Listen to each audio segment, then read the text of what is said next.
Commerce access IGNOU. आज का हमारा जो क्लासेस है वो हमारी MCO 1 के ऊपर रहेगी, जो कि हमारा क्या है, ऑर्गेनाइजेशन बिहेवियर थ्योरी। ठीक है, तो बहुत ज़्यादा कोई हार्ड टॉपिक नहीं है, बहुत ज़्यादा इजी टॉपिक है, लल्लू सा है। ठीक है, हाँ, अगर आम भाषा में बोलोगे तो लल्लू ही है, क्योंकि आपने इसमें बहुत ज़्यादा स्कोर कर सकते हो बहुत ही कम मेहनत के साथ में। तो चलो आज अपने टॉप 5 क्वेश्चंस करेंगे। ठीक है, कल फिर ऐसे टॉप 5 से 6-7 क्वेश्चन और कर लेंगे। तो हम लोग 3 दिन में लगभग मतलब अपने 20 से 25 क्वेश्चन को इसमें ख़त्म कर लेंगे। ठीक है, तो चलो अपने स्टार्ट करें, ज़्यादा टाइम वेस्ट नहीं करेंगे।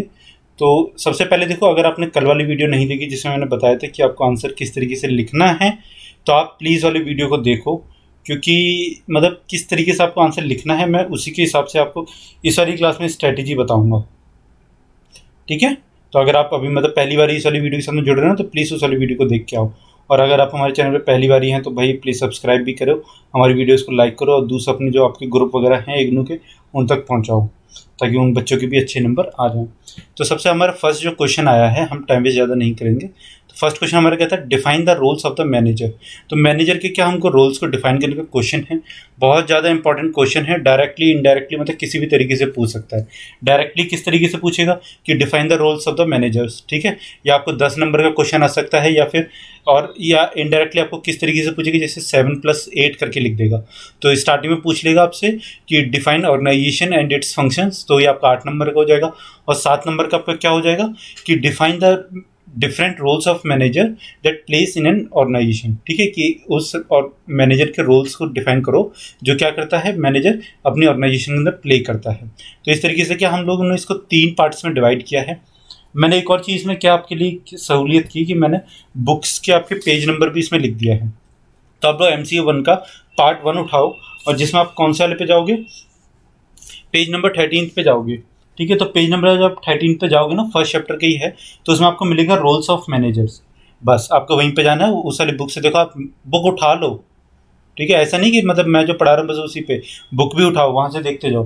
तो सबसे पहले हम लोग देखेंगे इंटरपर्सनल रोल्स। तो उसमें क्या होता है, हमारा लीडिंग लेसन एंड हमारा सिंबल फिगरहुड। ठीक है, तो ये 3 हमारे किस में आते हैं, इंटरपर्सनल रोल्स में। अगर देखो आपको मतलब 75+ या फिर 80+ नंबर चाहिए, तो आपको इस तरीके से ही आंसर लिख के आना पड़ेगा। आप वहाँ पे ना एक ऐसे बनाना, we can divide the roles of manager into 3 parts. ठीक है, तो सबसे पहले हम लोग इंटरपर्सनल रोल्स, तो इसको ऐसे लिख देंगे, फिर इसके बाद में इसको डिफाइन करेंगे किस तरीके से। अब आप बुक से इसकी क्या उठाओगे, डेफिनेशन उठाओगे, क्योंकि अगर मैं इस तरीके से मतलब एक एक क्वेश्चन आपको बताने लग गया पूरा पूरा 20-20 नंबर का, तो बहुत ज़्यादा टाइम हो जाएगा। तो आप लोगों को मैं लिखने का तरीका बताता हूँ इसमें। जैसे मानो ये आपकी शीट आ गई, ठीक है, ये आपकी शीट है। तो यहाँ पे आप सबसे पहले क्या लिखोगे कि मैनेजर की डेफिनेशन लिख दोगे छोटी सी, कि व्हाट इज मैनेजर, मैनेजर होता क्या है। तो 3 लाइन में मैनेजर की डेफिनेशन होगी। ठीक है, फिर यहाँ पे एक ऐसा डब्बा बनाओगे, इसमें लिखोगे इंटरपर्सनल रोल्स, और इसके अंदर ये तीनों लिख दो, क्या, लीडिंग लेसन एंड सिंबल फिगरहुड। ठीक है, फिर यहाँ पे एक डब्बा बनाओगे जहाँ पे क्या लिखोगे, इंफॉर्मेशनल रोल्स। तो इसमें monitoring, sharing information and spokesperson. ठीक है, ये इसकी 3 होगी, तो यहाँ पे ये चीज़ लिखोगे। फिर यहाँ पे एक ऐसा डब्बा बनाओगे, और यहाँ पे कौन सा इसका जो चौथा जो आता है हमारा डिसीजनल रोल्स, जो सबसे ज़्यादा इंपॉर्टेंट भी है, इसमें 4 हैं। ठीक है, तो ये चारों के चारों हम क्या करेंगे, इसमें इस तरीके से लिख देंगे। तो देखो आपको अगर आंसर मतलब छोटा आता है, आपको इतना ज़्यादा नहीं आता, तो आपकी पहली बात एक शीट भर गई। ठीक है, और दूसरी बात क्या, आपका रिप्रेजेंटेशन इतना ज़्यादा अच्छा होगा, जब एग्जामिनर आएगा उस बाद में हज़ारों कॉपी चेक करने के लिए वो कहेगा वाह यार, इसको मतलब इस बच्चे को आता है क्योंकि इसने यहाँ पे लिख दिया। तो यहीं पे आपको टिक कर देगा, और आपको हो सकता है कि वो आगे वाले क्वेश्चंस को, आगे वाले आपकी थ्योरी को नहीं रीड करे, या फिर अगर रीड भी करेगा तो एक ओवर भी कर लेगा, क्योंकि आपने उसको यहाँ पे प्रेजेंटेशन बहुत ज़्यादा अच्छे से दे दी। ठीक है, ये चीज़ समझ में आई आपको। अब आप इसका स्क्रीनशॉट ले लो या फिर अपनी कॉपी में इस तरीके का फॉर्मेट बना लो। तो सबसे पहले जो हमारा क्वेश्चन था टॉप 25 में, वो यही है कि define the roles of the manager. ठीक है, तो सबसे पहले हमारा क्या है, इंटरपर्सनल रोल्स है, जिसको हम लोग क्या, लीडिंग लेसन एंड हमारा सिंबल फिगरहुड, ये आएगा। फिर आता हमारा क्या, इंफॉर्मेशनल रोल्स। तो इसमें क्या है, हमारे सबसे पहले monitoring, sharing information and spokes person, कि वो मतलब आपकी जो बातें हैं उसको किस तरीके से रखता है, आपकी जो कंपनीज की जो मतलब हायर मीटिंग से जब मिलके आते हो तो आपको क्या क्या बातें बताता है। मॉनिटरिंग मतलब आप लोगों को मॉनिटर किस तरीके से करता है, ये इसके किसमें इंफॉर्मेशन रोल्स में रहते हैं। फिर क्या आता है हमारा डिसीजनल रोल्स। अब देखो टेकिंग इनिशिएटिव की मतलब कोई भी अगर कंपनी में पहली बार कोई भी प्रोजेक्ट आया तो वो खुद इनिशिएटिव ले, मतलब आप लोग को करके दिखाए।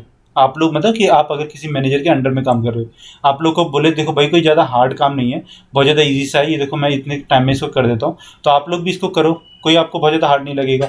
ठीक है, फिर क्या आता है हमारा हैंडलिंग डिसएग्रीमेंट। अगर आपके बीच में या फिर हायर अथॉरिटीज़ के बीच में या फिर मतलब आप टीम में या फिर कुछ भी कलह हो जाती है, लड़ाई हो जाती है, तो उसमें क्या करें कि मतलब आप लोगों के बीच में उसको सुलझाए, ना कि उसको बढ़ाए या फिर उसको देखता रहे। तो ये क्या होता है, एक रोल होता है उसका डिसीजनल रोल्स का, कि मतलब डिसीजन लेके भैया हाँ आप मुझे बताओ किस आपके बीच में क्या क्या बातें हुई थी, किस लिए लड़ाई हो रही है, और फिर उन सब चीज़ को सॉल्व करें।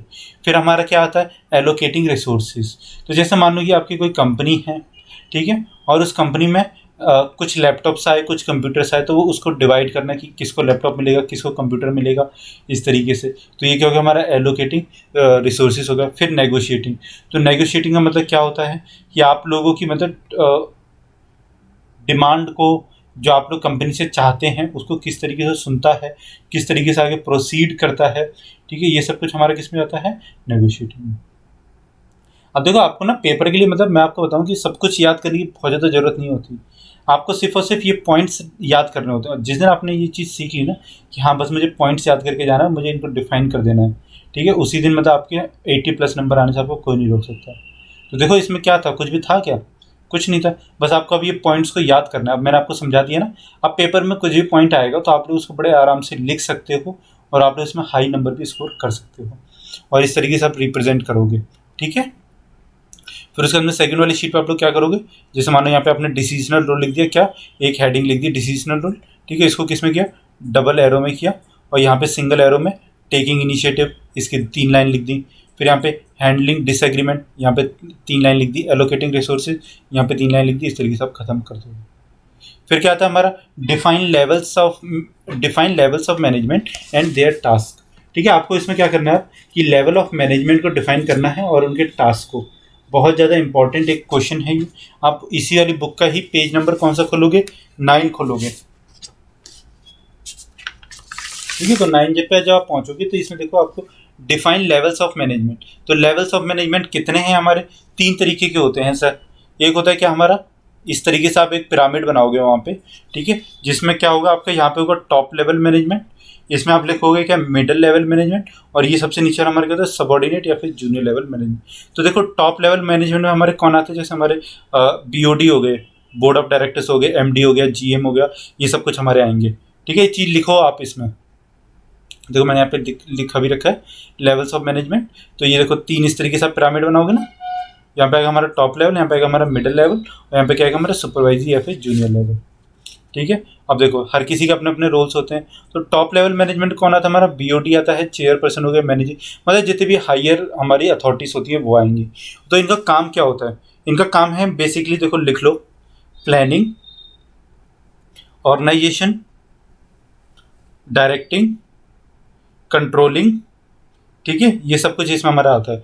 और इनका काम क्या होता है, मेनली इनका काम होता है कि शेयर होल्डर्स की वैल्यूज़ को बढ़ाना, लिखो उसमें, increase the share values of the shareholders, mission to organisation, profit orientation. ठीक है, ये 3 तरीके के हमारे क्या हैं, इसके मिशंस होंगे, या फिर आप कहोगे कि इसके क्या है, काम है। ठीक है, आप इस चीज़ को मतलब नोट डाउन कर लो और याद कर लो, क्योंकि जब पेपर में आएगा ना तो आप ये चीज़ें लिखना और आपको इसी से नंबर मिलेंगे। फिर आप भैया डिफाइन तो कर ही दोगे, value of the increase the value of the share holder. तो ये value of the share holder किस तरीके से इंक्रीज करेगा कि हाइयर प्रोडक्टिविटी करवा दे, वॉल्यूम का सेल्स को बढ़वा दे, इस तरीके से। फिर क्या आती है हमारी middle level management. Middle level management में हमारे कौन से आते हैं, टॉप लेवल मैनेजमेंट से छोटे वाले लोग, ऐसे लोग जो क्या है हमारे कोऑर्डिनेटर हैं, या फिर हमारे जूनियर लेवल और मिडिल लेवल के बीच में क्या करते हैं, कोऑर्डिनेट करते हैं। ये है ना, तो टॉप लेवल और इनके बीच में आप देखो, क्योंकि ये कंपनी है तो इसमें फॉर्मल होता है, तो ये डायरेक्टली तो इससे जाके बात नहीं कर सकता, ये इसको बोलेंगे, ये जाके इसको बोलेंगे। ठीक है, तो इनका काम यही होता है मिडिल लेवल का, कि वो बीच में किसी तरीके से मीडिएटर का काम करें। ठीक है, तो इनका भी काम यही होता है कि टॉप लेवल मैनेजमेंट को प्लानिंग के लिए क्या करना, असिस्ट करना, कि सर हम ऐसा करेंगे तो हमारे नीचे भी वाले खुश रहेंगे और हमको प्रॉफिट भी ज़्यादा आएगा, इस तरीके से। ठीक है, फिर क्या आता है हमारा जूनियर लेवल मैनेजमेंट। तो जूनियर लेवल मैनेजमेंट में हमारा क्या होता है, ये हमारे बेसिकली लेबर्स होते हैं, इसका मतलब हमारे एम्प्लॉयज़ होते हैं, जैसे हम लोग हो गए। तो ये लोग क्या करते हैं, काम करते हैं ऑर्गेनाइजेशन में, और इन्हीं के ही बदौलत क्या करती है, कंपनी चलती है। क्योंकि मशीन पे कोई भी काम करना तो उस पर कोई मतलब टॉप लेवल का मैनेजमेंट तो नहीं उठ के आएगा ना कि हम काम कर देते हैं, हटो हटो भैया, बोर्ड ऑफ डायरेक्टर्स आगे काम हम करेंगे, तो प्लानिंग कौन करेगा? तो इसमें क्या होता है कि जो हमारे एम्प्लॉई जो क्लास होगी, या फिर जिसको हम लोग जनरली में क्या कहते हैं, लेबर क्लास भी हम कहते हैं, वो क्लास हमारी किस में आती है? सुपरवाइजरी लेवल में, फिर जूनियर लेवल मैनेजमेंट में आती है। ये चीज़ आपको समझ में आया? तो इनका काम क्या होगा? इनका काम होगा कि फैक्ट्री में काम करना, फैक्ट्री को चलाना अच्छे से, और मतलब उसमें मशीन वगैरह पे काम करना, और उसको जैसे कोई भी अगर वो आ रही है हमारी कोई भी डिफेक्टिव पीस वगैरह आ रहा है उसको देखना, और अगर कोई भी दिक्कत आई मशीन वगैरह में तो उसको अपने किसको इन्फॉर्म करना? मैनेजमेंट को इन्फॉर्म करना। कौन से को? मिडिल लेवल को, और वो किसको करेगी फिर ऊपर जाके? हायर लेवल को। ये चीज़ समझ आई? चलो, कोई 2 क्वेश्चन हो गए ना, देखो आपके कितना जल्दी जल्दी से हो गए, और कुछ था इसमें, और ये क्वेश्चन आपको कितने अभी 40 नंबर के हो जाएंगे आपके, इतना ईजी सा कुछ चैप्टर है। फिर उसके बाद में क्या आता है हमारा? Define organisation structure and their structure. ठीक है, तो सबसे पहले हमको क्या ऑर्गेनाइजेशन स्ट्रक्चर को डिफाइन करना है, और फिर हमको ऑर्गेनाइजेशन स्ट्रक्चर्स के बारे में बताना है कि क्या क्या हमारे ऑर्गेनाइजेशन स्ट्रक्चर्स होते हैं और कितने तरीके के होते हैं। तो ये आपको किस में मिलेगा? ये आपको मिलेगा इसी वाली बुक की पेज नंबर 45 पे। खोल लो बड़े आराम से, बुक साथ में लेके पढ़ो।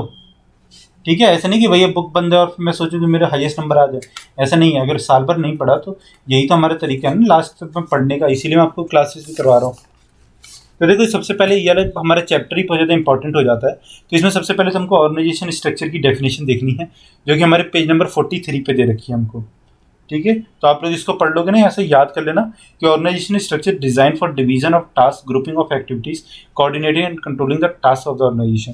तो ऑर्गेनाइजेशन स्ट्रक्चर को बेसिकली क्या किया जाता है? जैसे आपकी ऑर्गेनाइजेशन है, इसमें क्या जाएंगे, कुछ स्ट्रक्चर्स को डिवाइड कर दिया जाएगा, सो दैट कि इस सारे लोग को काम डिफाइन किया जा सके, इस वाले लोगों को किया जा सके, इसको किया जा सके, इसको किया जा सके। ठीक है, और इन लोगों के मतलब काम को अलग अलग मॉनिटर भी किया जा सके कि ये वाला ग्रुप किस तरीके का काम कर रहा है, क्या इसमें कोई डिफेक्टिव पीसेस आ रहे हैं, क्या इससे आ रहे हैं, फिर अगर यहाँ से आ रहे हैं, अगर यहाँ से मानो इस वाले ग्रुप से कोई लोग छोड़ के चले गए, तो हमको इस वाले ग्रुप में कितने लोगों की भर्ती करनी है, कितने लोगों की रिक्रूटमेंट करनी है, कहाँ पे हमें नई नई ट्रेनिंग्स देनी है, किसको हमको ऊपर अपलिफ्ट करना है। ठीक है, तो ये सब हमारे यहाँ से आएंगे। ठीक है, तो इसके लिए क्या किया जाता है? ऑर्गेनाइजेशन के स्ट्रक्चर्स को डिवाइड किया जाता है। अब हमारे क्या आते हैं? Types of organisation structures. तो जो हमारे टाइप्स ऑफ ऑर्गेनाइजेशन स्ट्रक्चर्स है, ये थोड़ा इंपॉर्टेंट टॉपिक है, और इसको देखो आप, इसे ये आपको मिलेगा पेज नंबर 49 पे।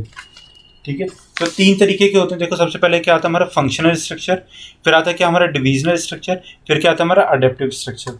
तो फंक्शनल स्ट्रक्चर में देखो, जैसा आप बुक में भी देख पा रहे होगे, क्या होता है कि इसमें इस तरीके से बना होता है कि यहाँ पे एक सीईओ होता है। ठीक है, फिर इसके नीचे कुछ लोग होते हैं, जैसे हमारी मैन्युफैक्चरिंग यूनिट आ गई, फिर इसके नीचे क्या होगा? मैनेजर होगा।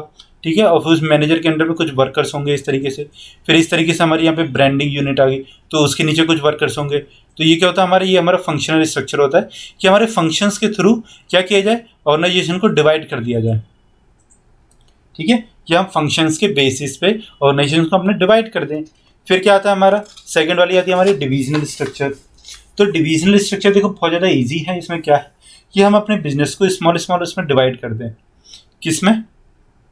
या तो हम प्रोडक्ट के हिसाब से कर दें, या फिर हम अपनी टेरिटरी के हिसाब से कर दें। तो हम प्रोडक्ट के हिसाब से करेंगे तो इसमें क्या होगा कि ये आपका एक प्रोडक्ट है, कोई भी लाइन है। ठीक है, और या फिर आपका कोई डिफरेंट मार्केट है। कैसे?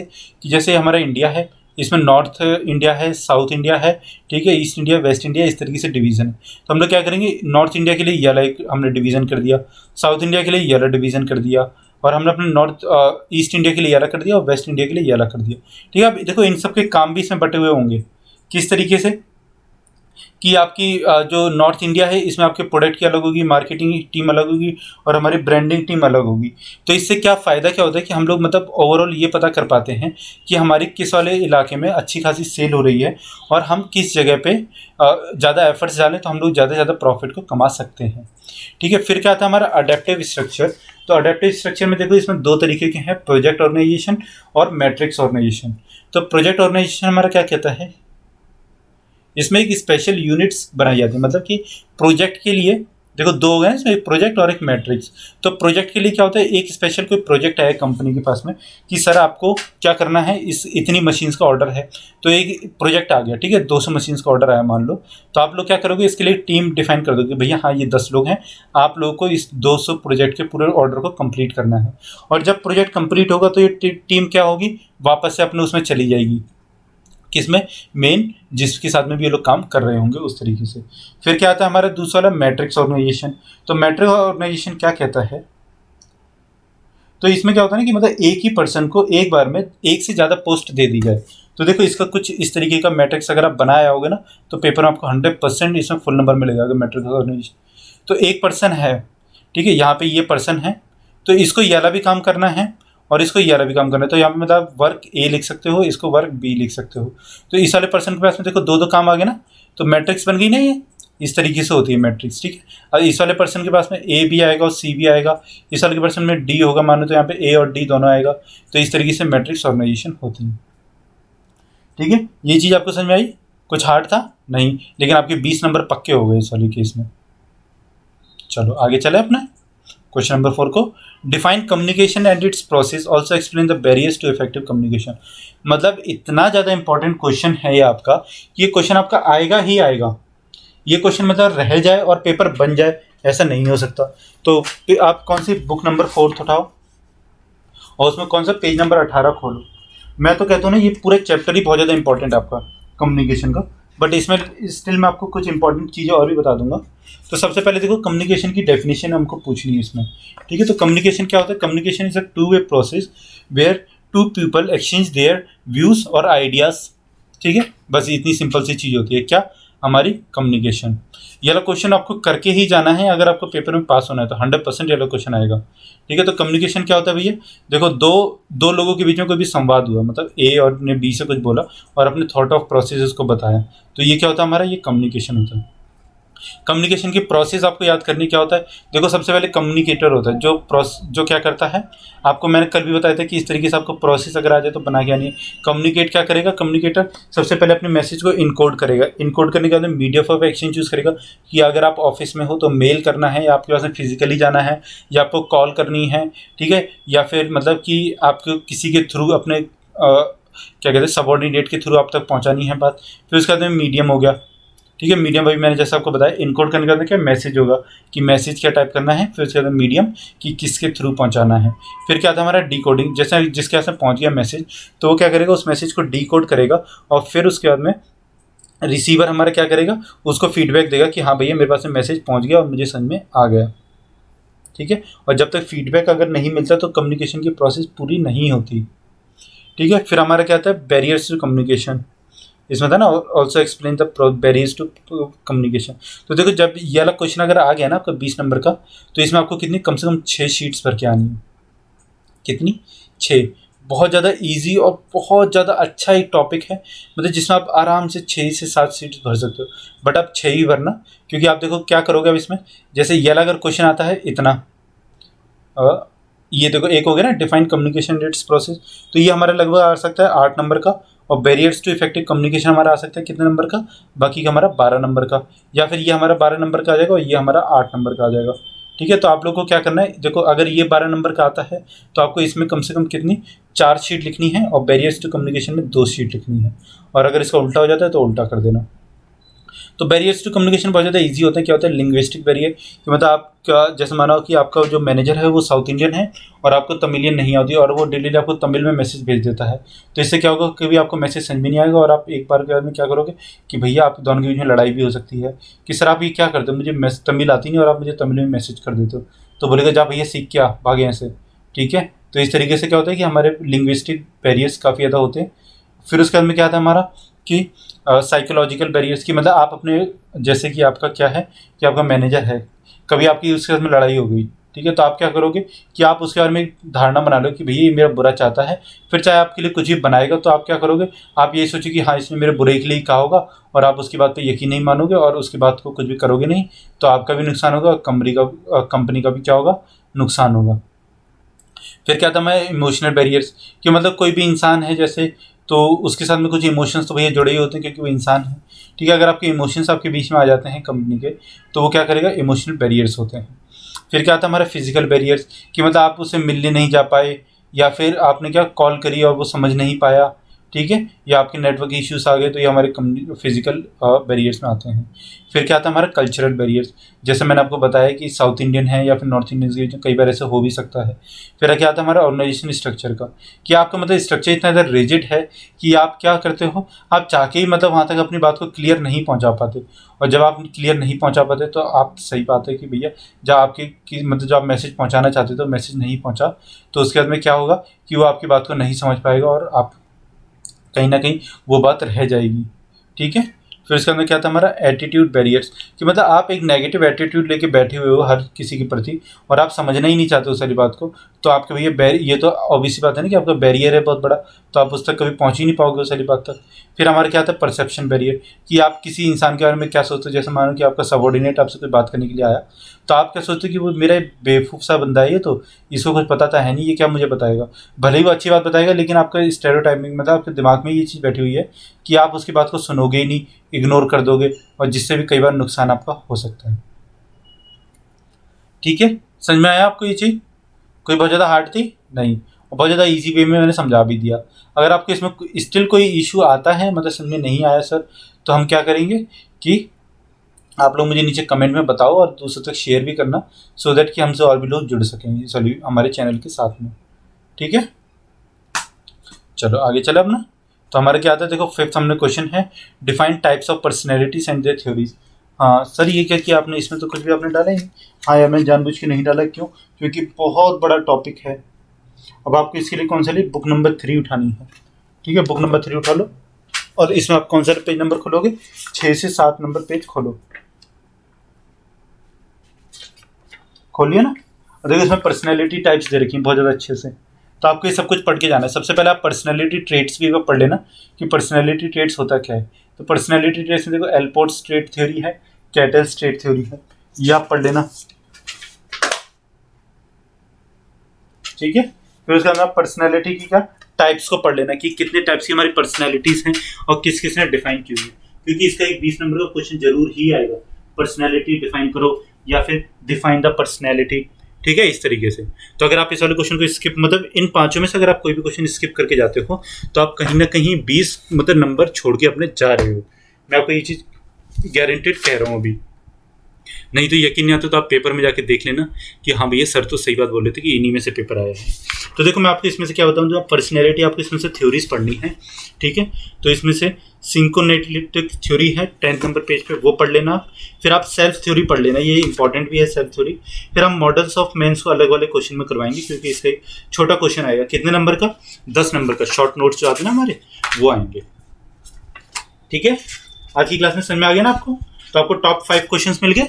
अब हम लोग कल इसी तरीके से टॉप 5 क्वेश्चंस और बनाएंगे और अपने 20 से 25 क्वेश्चंस इस सब्जेक्ट के क्या करेंगे, कंप्लीट कर देंगे, सो दैट है कि आपको क्या करें, जब आप पेपर देने जाओ तो आपको किसी भी तरीके की कोई भी दिक्कत नहीं आए। और देखो आप मतलब कोई भी क्वेश्चन स्किप नहीं करना इसमें से कि मतलब ये वाला क्वेश्चन छोड़ देता हूँ, ये वाला क्वेश्चन हार्ड लग रहा है, कुछ नहीं यार। देखो आप कितने दिन की बात है, अगर आप ये 4 दिन भी नहीं पढ़े ना, तो आपको मतलब इतना ज़्यादा बर्डन आ जाएगा नेक्स्ट टाइम फिर से कि आपको फिर से पेपर देना है, फिर से वही सब पढ़ो यार, नहीं होता फिर वो सब कुछ, ठीक है। तो आप लोग क्या करना कि ये सब अच्छे से टॉपिक्स अपने सारे कंप्लीट करना, और हम लोग क्या करेंगे, हम मिलेंगे अपनी कल वाली वीडियो के साथ में, ओके। अगर आप हमारे चैनल पर नए हैं और पहली बार जुड़ रहे हैं, तो प्लीज़ हमारी वीडियोस को लाइक कीजिए अगर आपको अच्छी लगती हैं तो। बहुत ज़्यादा मेहनत से मैं आपके लिए क्वेश्चन ढूंढ के आपके लिए वीडियोस बना रहा हूँ, तो आप प्लीज़ इनको लाइक कीजिए और दूसरे अपने ग्रुप तक शेयर कीजिए। बताइए किस तरीके से हम कॉमर्स एक्सेस आप लोग के लिए पूरा बैच लॉन्च किए हैं इस तरीके से। और हमारे चैनल को सब्सक्राइब भी कीजिए अगर आप पहली बार जुड़ रहे हैं तो। चलो मिलते हैं अपनी नेक्स्ट वाली वीडियो के साथ में। Thank you so much for watching this.